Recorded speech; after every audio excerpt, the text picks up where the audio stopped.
السلام عليكم ورحمة الله وبركاته. بسم الله والصلاة والسلام على رسول الله وعلى آله ومن والاه.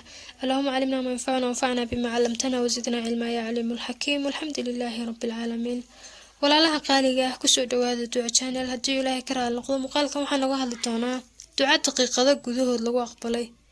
ducadan 3 jeer ayaa lagu celcelinayaa inta aanan guda gelin guud ahaan walaalaha Soomaaliyeed ilaahay waxaan uga baryaynaa inuu culayska ka dulqaado gaar ahaan dadkii qaraxyada ku waxyeeloobay ama ehladooda ay wax ku gaareen inta dhimatay waxaan uga baryaynaa in uu u naxariisto inta dhaawacana u boogadhayo caafimaad taam ah ku irsaaqo dadka ay masiibadan saameysayna alla waxaan uga baryaynaa in uu samir iyo iimaan siiyo guud ahaan inta xanuunsan ilaahay caafimaad baan uga baryaynaa inta murugaysanna ilaahay farxad iyo faraj ha u furo inta muraad leh muraadkoodan macsiyahayn rabbi ha ku irsaaqo اللهم فرج هم المهمومين ونفس كرب المكروبين العالم بكل حال أنت الحي القيوم إنك على كل شيء قدير.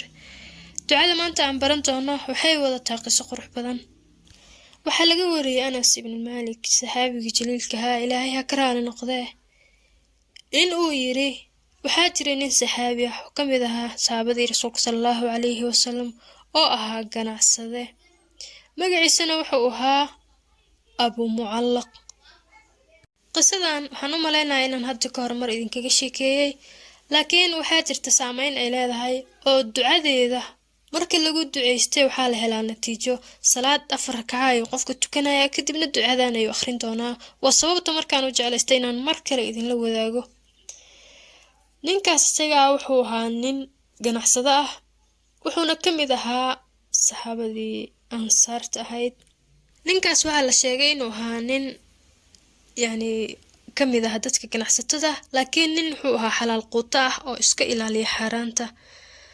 maalin ayaa waxaa dhacday inuu safar galay wuxuuna ku safray dhul uusan aqoon u lahayn. waxaa loo sheegay inuu jiro nin dadka farda ka kireeyo wadooyinkana aqoon fiican u leh.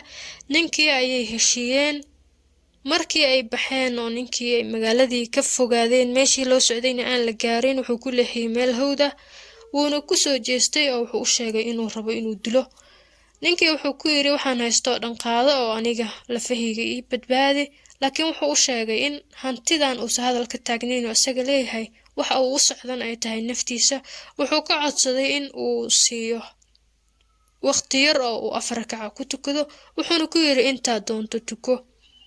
ninkii wuu weyse qaatay wuxuuna tukaday oo uu galay salaad 4 rakaca. salaadiisii markuu uu istaagay ayaa waxaa ku soo dhacday aayad qiimaheeda in badan aan ka soo hadalnay amman yujiibu almudarra idaa dacaahu wayakshifu suu'a wayajcalukum khulafaa al-ard a ilaahum maca allah. aayaddaasoo macnaheedu uu yahay waa kuma midka aqbalo marka uu dhawaaqo midka dhibaataysan. dabcan waa ilaahay midka jawaabo marka uu qofka uu gargaar dalbado. intii uu ninka salaada u taagnaa oo sujuudaha marka uu galayay ama uu sujuudayay wuxuu akhrinayay ducadan soo socoto yaa waduud yaa dhal arshi almajiid yaa facaalu lima yuriid yaa muqiith aqithni yaa muqiith aqithni. ninkaas salaadiisoo dhan wuxuu ku akhrinayay ducadaas markii uu joogay sujuudii u dambeysay ayuu isla ducadii haddana asagoo wajiga dhulka ku hayo akhriyay oo uu dhahayay yaa waduud yaa dhal arshi almajiid yaa facaalu lima yuriid yaa muqiith aqithni yaa muqiith aqithni yaa muqiith aqithni. midda 3 jeer lagu celinayo marka waa tan ugu dambaysa ee ah yaa muqiith aqithni yaa muqiith aqithni yaa muqiith aqithni. macnaheedu waxaa weeye ilaahayga gargaarow ii gargaar midka gargaara ee dadka u gargaarow ii gargaar. ninkan wuxuu dalbanayaa gargaar rabbiga gargaarow ii gargaar 3 jeer ayuu intaas dambe ku celcelinayay. kuwa horena waa magacyihii alle ee waaweynaa ee rabbiga wuxuu doono sameeyo rabbiga ummadiisa jecel waduud waa ilaahayga jecel dadkiisa uu khalqay. markii uu ninka sujuudii ugu dambeysay ku jiray ducadaasna uu 3 jeer akhriyay ayaa waxaa soo baxay nin saaran faras oo faraska labadiisa dhagood laba dhexdooda uu u saaran yahay waran holcaayo. Markii uu ninka salaada ka sii baxayay, waxaa soo gaaray ninkii waranka watay wuxuuna ku dhuftay tuugii markuu dabagadoomay ninkii waranka watay wuxuu fiiriyay ninka salaada ka baxayay, ninkiina saxaabiga ahaana wuxuu fiiriyay ninkii waranka watay.